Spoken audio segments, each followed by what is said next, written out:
Hello, everyone, and a very warm welcome to BMJ webinar series. My name is Dr. Simi Gaul, and I'm Senior Clinical Editor at BMJ India. On behalf of BMJ, I would like you to thank for signing in for today's webinar, and we really hope that you find it benefited, useful, and thoroughly enjoy it. BMJ started its webinar series on the fortnightly basis on various clinical and non-clinical topics. Topics like diabetes, CKD, palliative care, acute coronary syndrome during the COVID times, and also on our core strength, like how to develop research question, how to write case report in the past. Today happens to be the last and the concluding webinar in this series. The aim of this whole initiative is to update your knowledge, enhance your daily practice, and improve the quality of care that you provide to your patients. Please, before we begin, few quick announcements to be made. Please type in your relevant questions for the speaker only in the Q&A box. Use chat box for technical support or for journal discussions, as we plan not to pick any questions from the chat section. So kind request to please use the Q&A box provided and type in your relevant questions for the speaker. Also note that we are going to record this session for you, and the link will be shared with you soon. Feel free to share it with your colleagues and among your peer network. Another request, soon after the webinar, we are going to share a survey form for you. It is basically to help us improve your experience in future with our webinar series. Your questions will be taken care at the end of the session. So requesting again to type in, because in our past webinars, we have realized that a lot of questions, which are very important, you type into chat boxes. So try as far as possible to keep your questions only for the chat box. Today, I've been supported by my colleagues at the back end, Reena, Rajni, and Pooja. With this, now let us begin with the last webinar of this series, and our speaker for today is Dr. Kieran Walsh. He's the Clinical Director at BMJ UK. He's the Clinical Lead of Medical Education and Clinical Decision Support products at BMJ. He has a vast amount of experience in online medical education, clinical decision support, face-to-face delivery of medical education. And I'm so pleased to welcome Dr. Kieran Walsh. Over to Dr. Kieran. Thanks, Simi, and thanks to you all for joining us.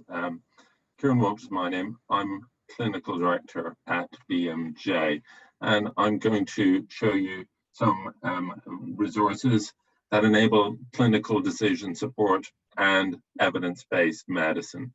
I'm just going to see if I can share my screen. Sorry, Simi, or if you could just stop sharing your screen now. Yeah, lovely, thank you. And I'll start to share my screen now. Good. So there's going to be two parts to my presentation. The first part is about BMJ Best Practice itself, which is our clinical decision support tool. As Simi says, please do ask questions as you go, put them into the Q&A function. And in this part of the talk, I'm going to talk briefly about evidence-based medicine, about clinical decision support, and about our resource, BMJ Best Practice. And hopefully we'll get some insight into knowledge management and its future out of this. So to start with evidence-based medicine. Evidence-based medicine has been around since 1972 when Archie Cochrane pointed out the importance of testing the effectiveness of healthcare. Gordon Guide introduced the phrase evidence-based medicine in 1992. And he spoke about a need for a shift from intuition, unsystematic clinical experience and pathophysiological rationale to scientific, clinically relevant research. And the definition has undergone various iterations down through the years, but we really like this graphical definition by Satterfield in 2009. He said that evidence-based medicine is a combination of the best available research evidence, resources, including professional expertise, and patient and population characteristics, needs, values, desires, wants, and preferences. And if you put all these together in the center, that's what evidence-based medicine is. But an issue, a problem with evidence-based medicine is that all the concentration goes on the top, the best available research evidence, and professional expertise, population needs, characteristics doesn't get the attention that it should. And when you concentrate on the top, on the research base, then you end up concentrating on critical appraisal, which is fine. But a problem is that if you try and answer questions like this about each clinical question that you have, you'll quickly run out of steam. The reason why is because of information overload and evidence overload. 120,000 randomized controlled trials per year in the world. The amount of medical information doubling every 5 years. And at the same time, a slow pace of change, taking up to 17 years for new clinical knowledge to become routine practice. An example is thrombolysis and myocardial infarction, where the trials were there from the 60s and 70s, and yet it's the 1980s by the time thrombolysis and myocardial infarction becomes a routine part of care everywhere. And there are lots of other problems with evidence-based medicine in clinical decision and evidence-based medicine, which we'll come back to in a second. But these problems made us kind of rethink what we do at BMJ. And we thought, is learning knowledge going to be the future? Probably not, because no single person can keep up. And so we think the future will be about learning some core knowledge, but having knowledge searching skills and having 24/7 access to point of care clinical decision support tool via mobile devices. And this led us to clinical decision support. Our tool is BMJ Best Practice. It's a generalist point of care clinical decision support tool aimed at an interprofessional audience, structured around the patient consultation. It's a knowledge resource. If you have an unanswered clinical question, you'll get an answer to your question. But you won't just get any answer, you'll get an answer that focuses on what's important to you. And what's important to our users, we've done research in this regard, is speed. They want answers within seconds, is to have practical and actionable information, to be able to trust that the information is continually updated and evidence-based, and access so that they can get it wherever and whenever they want it and need it. And it's those needs that have led us to build the functionality and features and navigation of BMJ Best Practice. And I'll talk you through some of these now. So first of all, BMJ Best Practice, it covers 1,000 topics. So it's comprehensive, covering both primary care and secondary care. It's continually updated. We get new knowledge into the resource within days or weeks of it being published. The browse and search functionality is built so you get an answer really, really quickly. Also enables CME tracking. I'll come back to that in a second. The structure follows the clinical workflow from diagnosis to management to follow-up, which is something which is really, really important to the users because they want an answer at speed and they don't want to be logging in and out of different systems. When important things change, we put it on the home page and we put it in a summarized important update, which is quick and easy to read. There's also a PDF version of the content as well if people want to print it out. So we create content for lots of different types of ways that people might want to access the content. And unique to BMJ Best Practice are our treatment algorithms, which enable users to find out what's first line, what's second line, what's adjunctive, what's suitable for certain groups of patients, which is a step towards personalized care, which is increasingly going to be the future of evidence-based medicine and also the future of medicine as well. i.e. finding out what's relevant to the person in front of you. And when things change, we send a notification to users, but we don't send a notification every day or anything like that, because the users don't want to be continually bombarded with information, only when it's relevant to them and not too frequent. And so that's what we do. And users are keen that they just not, when accessing an evidence-based medicine resource, that they have more than just the pure resource as well. They want different content that will enable them to make better decisions. And sometimes that's medical calculators. So we have calculators from EBM Calc on the resource, which enable you to find out everything from your patient's body mass index through to Apache score, all in one place, which is really, really key to delivery of evidence-based medicine.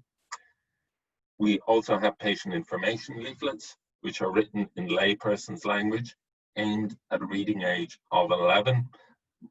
They're accredited by the information standard. Why? What did these have to do with evidence-based medicine? Well, you remember the graph at the start where we said that evidence-based medicine has got to be a combination of the research base, the professional, but also the patient. The patient and the professional need to be aligned, need to be thinking about the same content, particularly at times like now where there's distrust and lots of misinformation and disinformation in the world. We provide evidence-based, continually updated patient information so that you know your patient, the patient and the doctor are thinking along the same lines. Evidence-based medicine is not just about knowledge. In the past it has been, but it's also going to be about skills as well, and sometimes procedural skills. And so we've got simple, straightforward, short procedural videos on the side as well. They're 3 or 4 minutes long. So once again, short pieces of content are all important. I spoke to some junior doctors a few months ago, and I asked them how long will they watch a video for, and they said 2 or 3 minutes. It's getting shorter all the time. 10 years ago it would have been 20 minutes, you know, so we've got to think about how we can make our content accessible. We've got a range of images on the side as well, in context clinical images as well of dermatology, radiology, cardiology, etc., etc. Evidence-based medicine isn't going to work without prescribing information as well. And so we've got links to the British National Formulary, BNF, the BNF for children, BNFC as well, or granular links, because that's, users don't want a link to the homepage of the BNF. They want a link to the exact drug and drug dosing that they want to find out more about. Why do users sometimes not use evidence-based medicine, or why do they not use clinical decision support resources? Well, research says that sometimes they don't use it because it's not clear what's inside the black box of clinical decision support. So they wonder, why is it making this recommendation? Why am I getting this alert? And so we make that clear by providing links to Cochrane Clinical Answers, which provides the foundation of the content within BMJ best practice, and they link to Cochrane clinical reviews. So we know that our evidence-based credentials are strong. I said a few slides ago that that it's important that users can get recognition for their searches in clinical decision support. And so there's a CME, Continuing Medical Education, or CPD, Continuous Professional Development tracker on the side as well. So you can track and record your searches. And that's really important in evidence-based medicine. It's been neglected in the past because CME should be based on learning needs, should be short, and should have impact. And evidence-based medicine, when delivered through clinical decision support, can enable that. And so you can get your CME points through the resource also. People often tell us, well, evidence-based medicine, sometimes it's based on international guidelines or systematic reviews or randomized controlled trials, which are not applicable to our setting, to our country. And that may be because certain treatments are or are not available, or investigations, or maybe different treatments or investigations are available. And so people want the international best available evidence, but also local guidelines as well. And so we enable that. We built a local guidance tool so that customers can upload their own local guidelines, sometimes relevant to India or other countries or regions within countries. Mobile, of course, is all important. It goes without saying, and so our content is mobile optimized, but also the app. So people say, well, evidence-based medicine won't work unless I can access the content, and that's absolutely right. And sometimes they don't have internet, they don't have Wi-Fi. And so an offline app has made a real difference in our experience to the delivery of an implementation of evidence-based medicine. And people expect, as you would expect from an app, fast download times, minimal storage, offline availability, obviously, and also all the features on the app that they get on the live website. Increasingly, the direction of travel, the future of clinical decision support and evidence-based medicine will be integration into electronic healthcare records. And so that the information once again fits within the clinical workflow. And we offer different levels of integration, from a search widget through to the HL7 info button, through to more complete API integration, which requires more work and is slower to do. But that's what's going to be happening in 5 or 6 years' time. The future of clinical decision support will be integrated knowledge resources. We also added a comorbidity to it, but I'm going to come back to that in the second part of my talk about that in more detail. And that's all about these dynamic algorithms that change as patients change. So I'll come back to that. But the last couple of slides of this first part of my talk, I started off with a critique of evidence-based medicine, talking about how sometimes evidence-based medicine doesn't work in the real world, or sometimes it struggles to be applicable to certain groups of patients.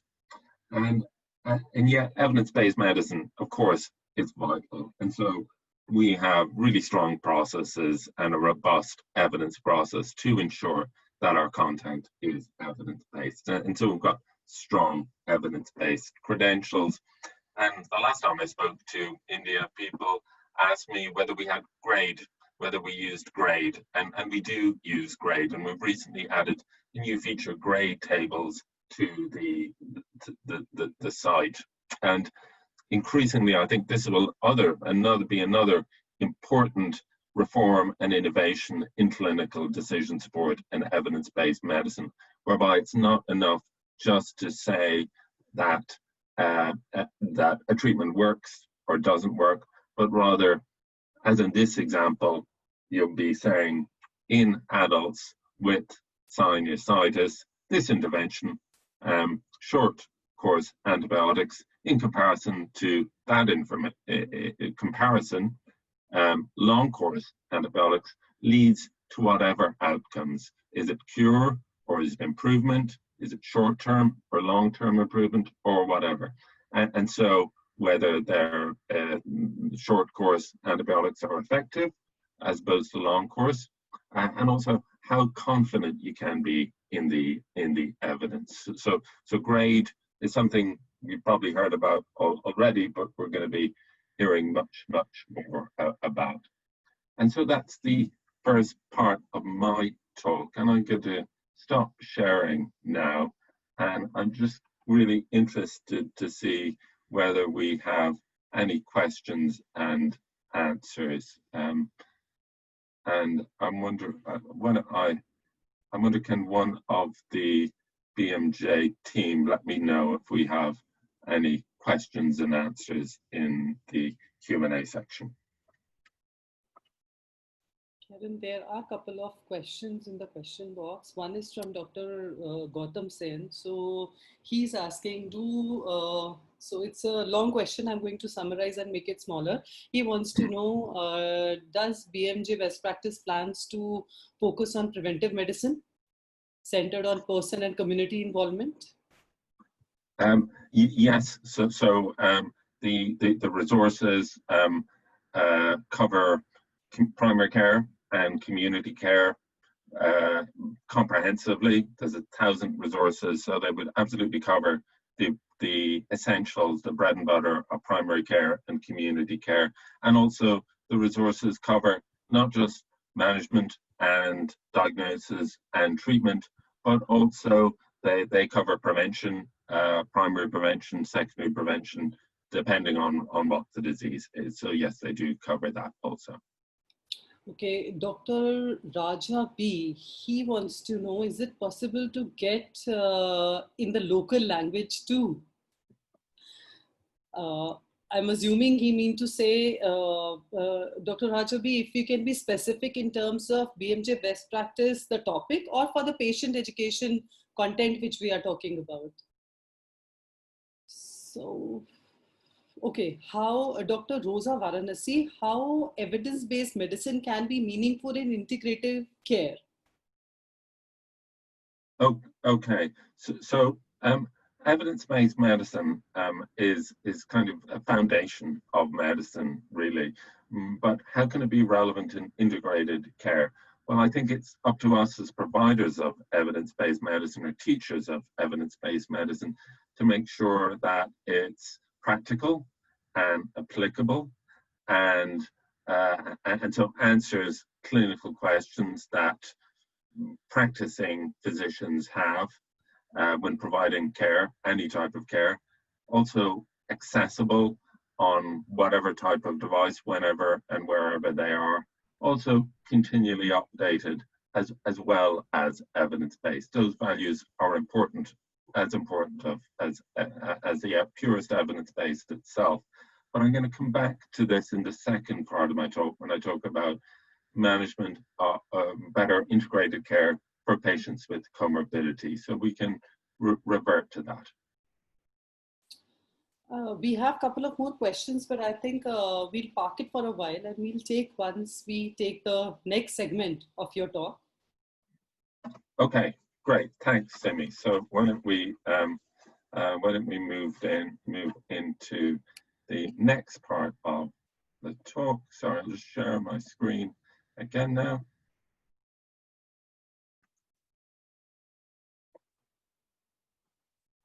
And the next part of my talk is about comorbidities, and specifically about patients with comorbidities in the acute setting, the role of clinical decision support.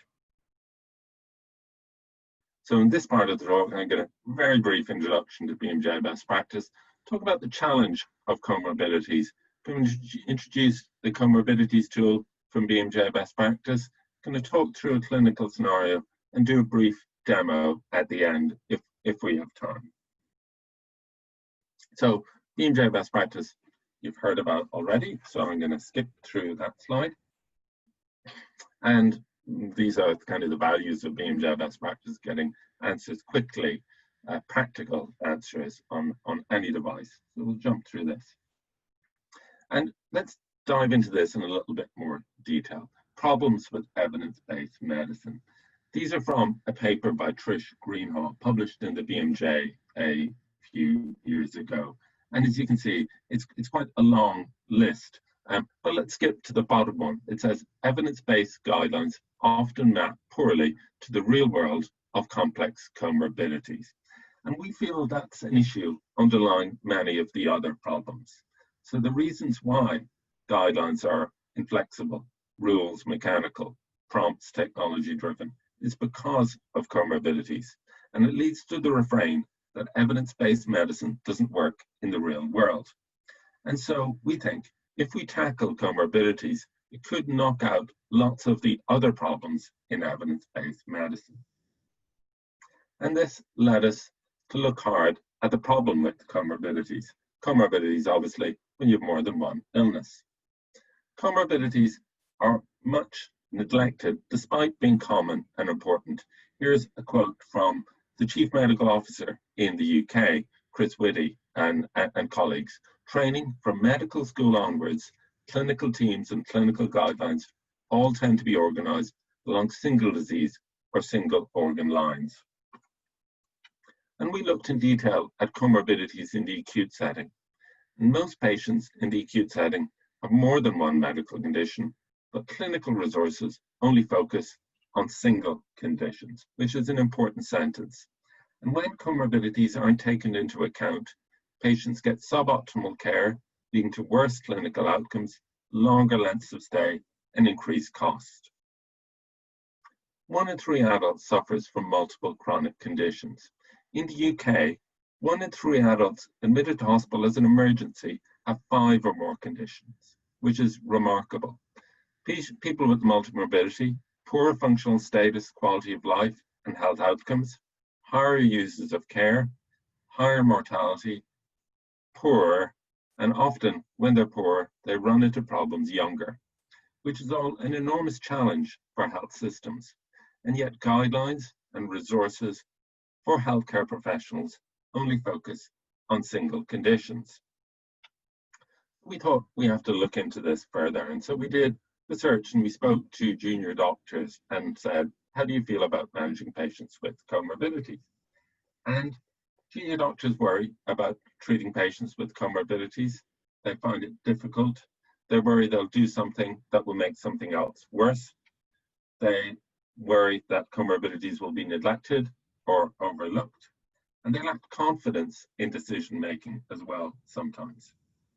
Senior clinicians worry about junior clinicians, and hospitals or healthcare providers worry about junior clinicians, senior clinicians, but also quality and cost. And underneath cost is length of stay and readmissions. So we thought we have to do something here. And so we recently built a new tool, BMJ Best Practice Comorbidities tool, which enables you as a doctor or other healthcare professional to add the patient's comorbidity to an existing management plan and get a tailored plan instantly. And so it supports doctors providing holistic care or integrated care, as the person asked during the break.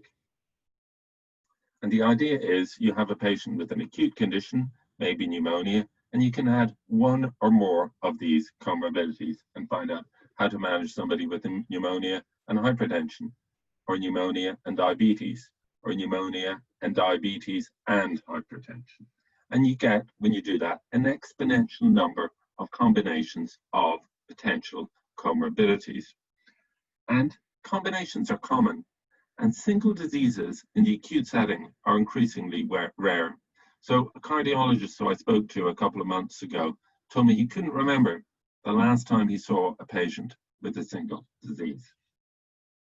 The content is put together by a national and international expert panel, and to date, it's the only clinical decision support tool designed to address comorbidities.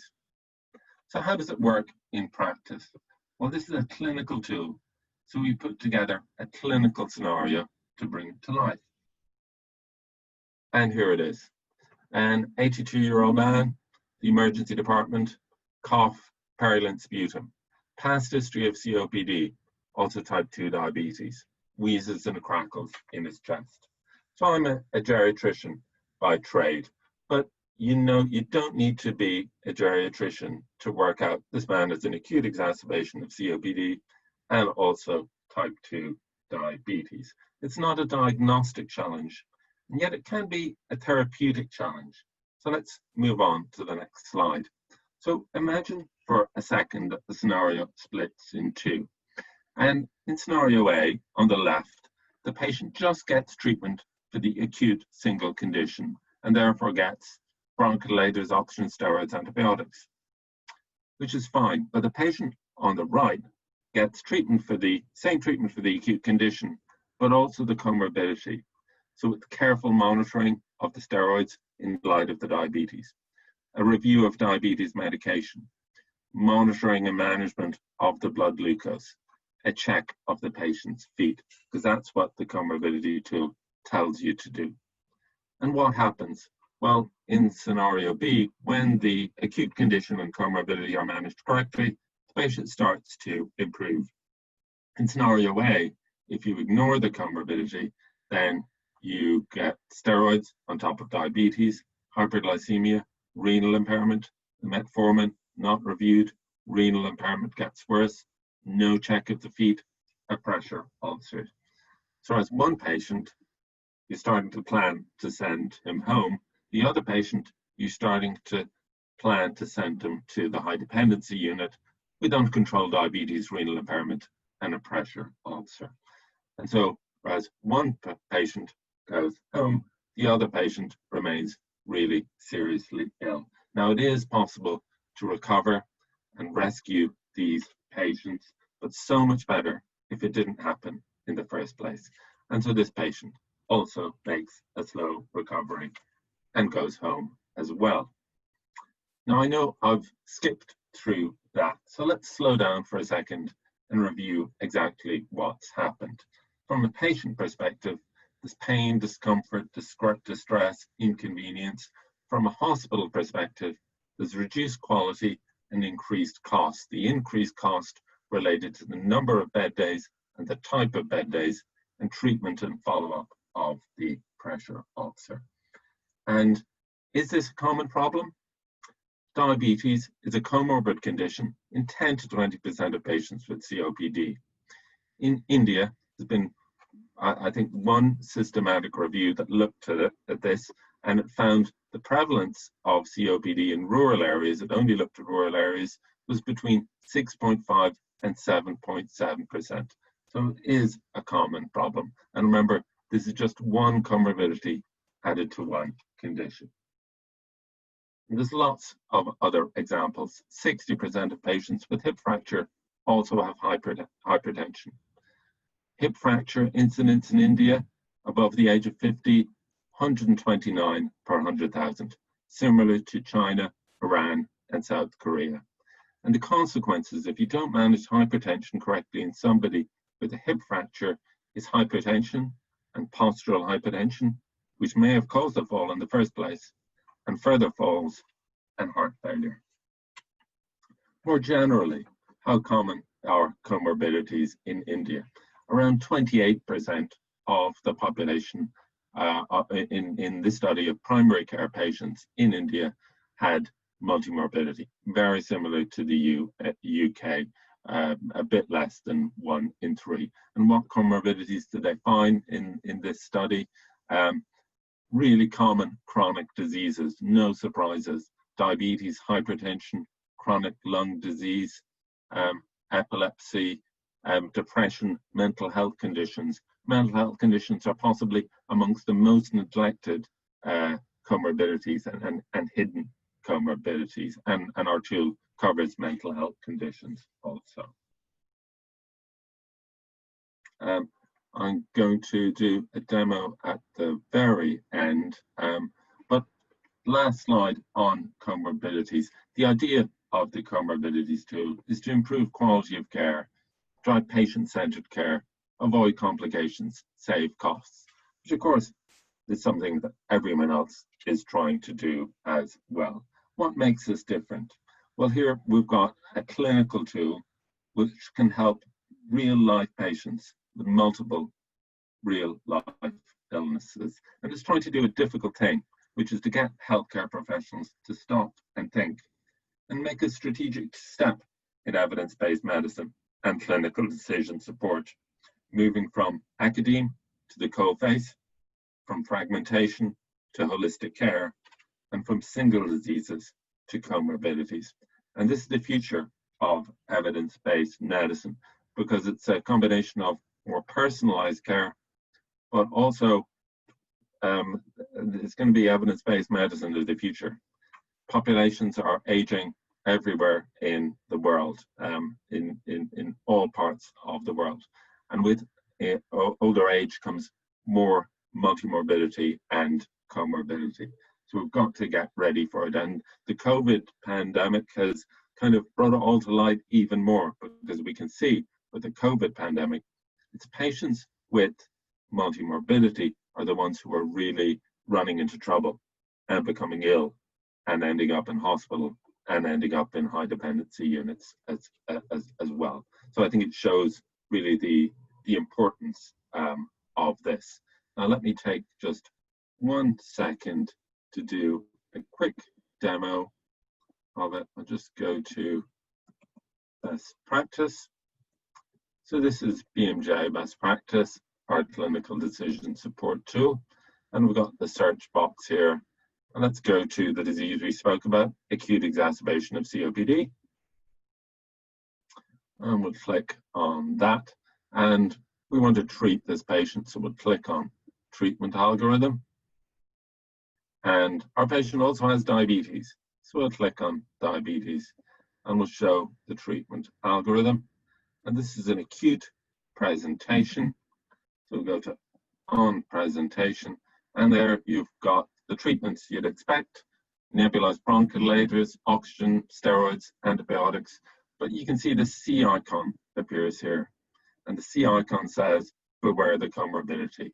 So in diabetes, manage the patient's diabetes carefully when taking steroids. And the C icon appears here as well.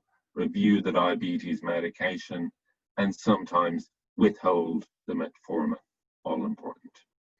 And monitor the comorbidities during the hospital stay, the all important check of the patient's feet.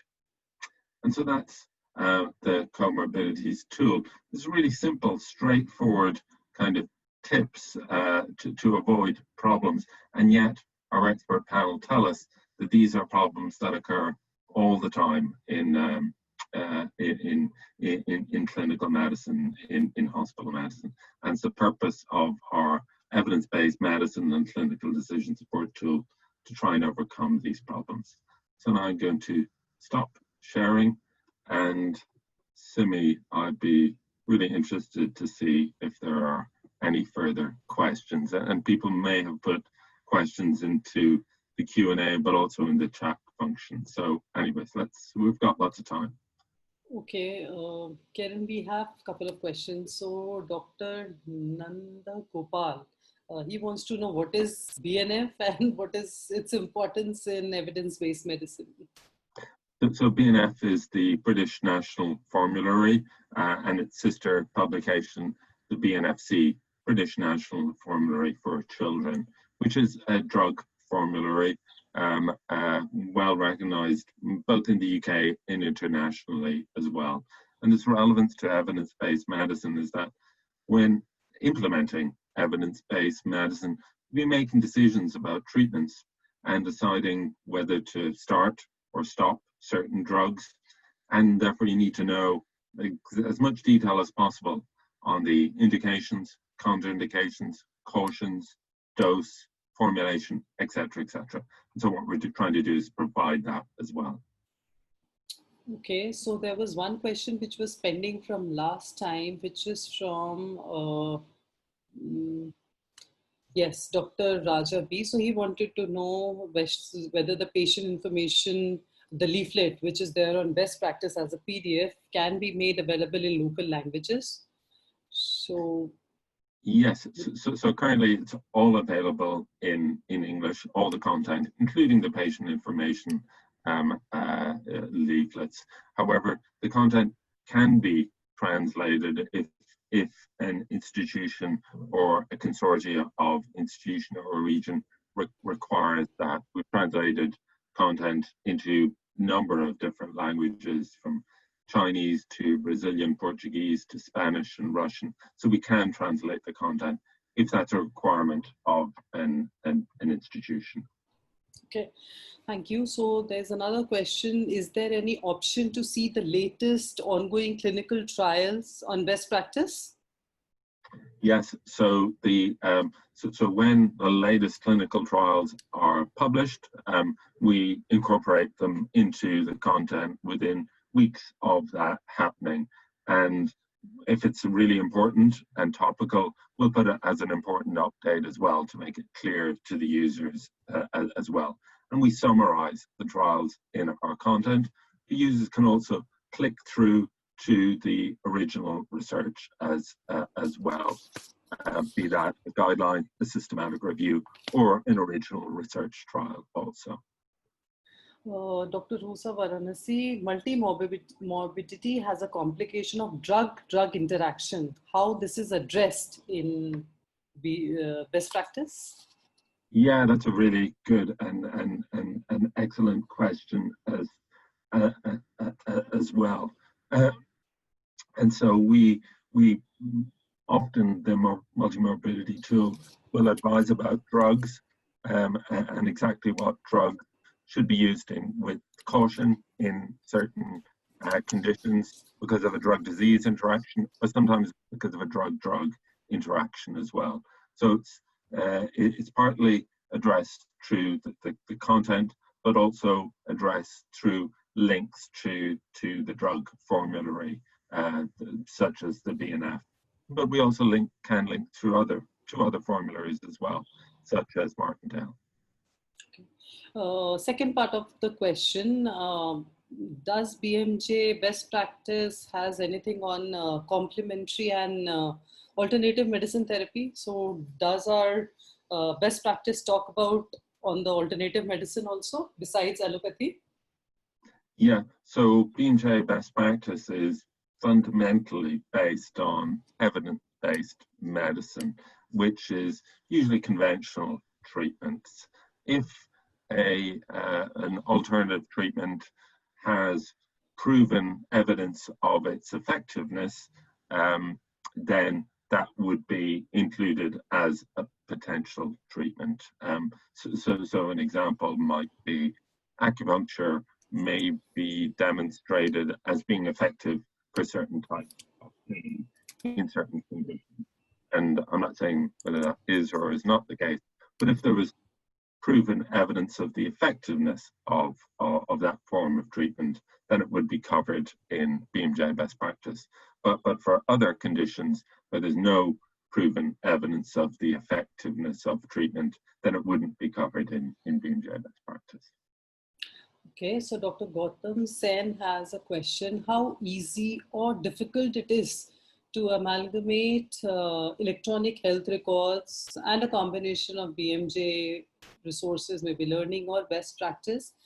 He thinks it might be a very powerful combination of improving healthcare outcomes. What are your thoughts on this? Yeah, so that's a really good question, an important question. How easy or how difficult it is that there are grades of difficulty. So we can do a simple search widget, which is quick and easy to do. We can enable the HL7 info button, which is also fairly straightforward to do.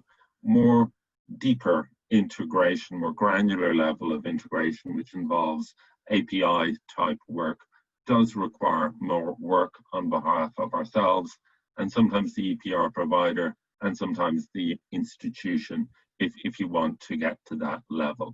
But there's no question, but it's part of the strategic direction of knowledge management in this field. And also it's quite right to suggest that it's going to be key to health outcomes because it will enable us to link the intervention with the actual outcome through the EPR. Thank you, Kieran. Then, since we have time, so we are going to take more questions. Dr. Kunal Chatterjee, does the BMJ best practice include correct advice for patients to follow up after discharge at home from such as nutrition and self-care, something like that? Yes, so the patient information leaflets which accompany the professional content are in the format of PDFs, which doctors or other healthcare professionals can download and print out and share with their patients and give them to their patients to take home with. They're all written in layperson's simple language, and they address practical, common questions that patients have to enable them to manage their condition themselves. Dr. Kaiser Hayat wants to know the importance of BMJ best practice for hospital or clinical pharmacists. Okay, thank you. It's an important question, and I hope I emphasized, if I didn't, I should have emphasized more, that BMJ Best Practice is a resource for doctors, both junior and senior, but also for nurses and also for pharmacists, both hospital pharmacists and those in the community as well. It's most relevant for people who are advanced pharmacists, sometimes who are making higher level decisions about drugs and medications, and similarly with nurses as well. And we have a growing number of pharmacists who use the resource in the UK and internationally, and we're really delighted about that, and we want to encourage more of that. Second part of the same question. So do you think there's a possibility to conduct a session only for clinical pharmacists for BMJ Best Practice? Yeah, we'd be more than happy to. I think if we can set that up, maybe we can take that offline between ourselves and the BMJ India team. We'd be more than happy to do that. Okay, moving on to the next question. How can doctors in India contribute if they want for BMJ Best Practice as an author, as a co-author, or as a reviewer? Yeah, so we're really delighted to have contributors, authors, co-authors, reviewers from around the world, and we already have people from India, and we want more if we can. We're always looking for experts. Please just get in touch through the India team or through to myself. We can share email addresses at the end of this webinar, and tell us what your areas of expertise is, what you'd like to contribute to or write about or potentially peer review, and we'll add you to our pool of peer reviewers, but also to our potential list of authors. So we're absolutely keen on that. We already have authors from around the world. If it's to be a global resource, it needs to have contributors from around the world, of course, including from India as well. Thank you, Kieran. There are a couple of questions which purposely I'm not taking because of the cost of the publication and other stuff. We can take these questions, separately. Okay, so do BMJ Best Practice created any studies of integrative care? So does BMJ Best Practice include studies of integrated care? So it depends on what form the integrated care would take. But if there is evidence of the effectiveness of integrated care, then yes, they would be covered within BMJ Best Practice within the particular condition that we're talking about, be it perhaps a non-communicable chronic disease or combination of disease that required integrated care. There are 2-3 questions asked on the same thing, especially on mobile app. So they're asking, is it possible to use the resource without login or registration? That depends. If you're using the live version, the website version of the site, and your institution has subscribed, sometimes you don't need to log in. But if you want the app, then you do need to register and log in. Now, registration and logging in is really quick and easy. And I always encourage people to register because it's not difficult, and you get more when you register, like the app. And we know people who download the app end up being higher users. Also, when you register, you get your own CME tracker that's personalized to you, so you can look back on your searches and the impact that BMJ Best Practice has had on your care. So I know registration can be an inconvenience, but it's a minor inconvenience, and I think it's worthwhile. Thank you. Next question. I want to know if BMJ clinical tool can be used by small clinic and small setups or polyclinic setup. First, is it something which doctors who are working with very small clinics, can they use it?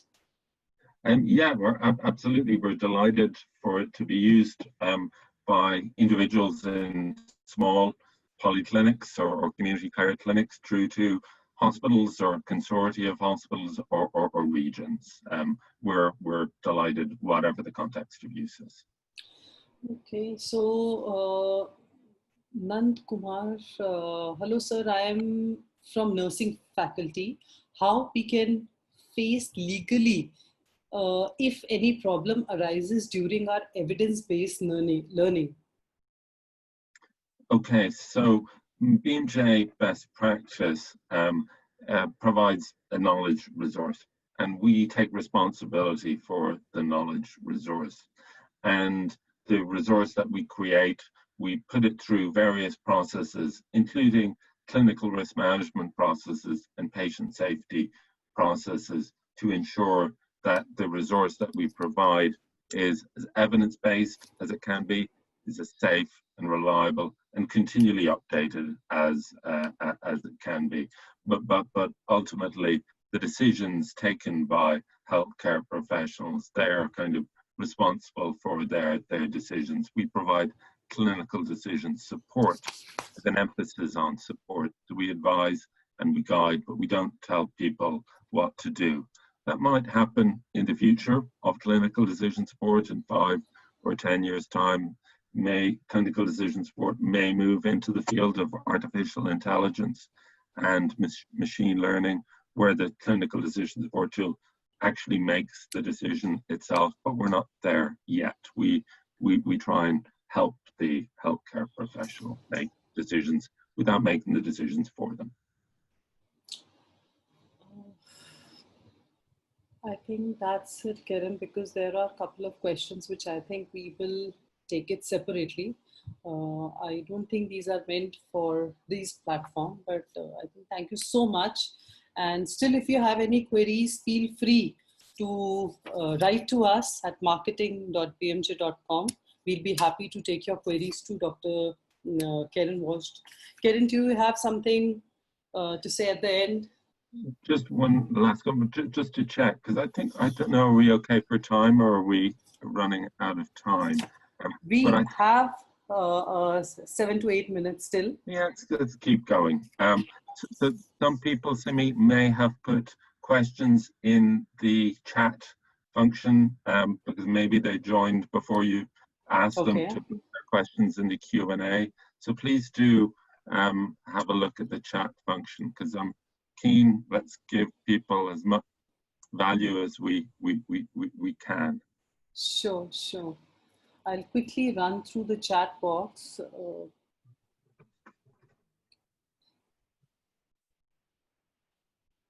Okay.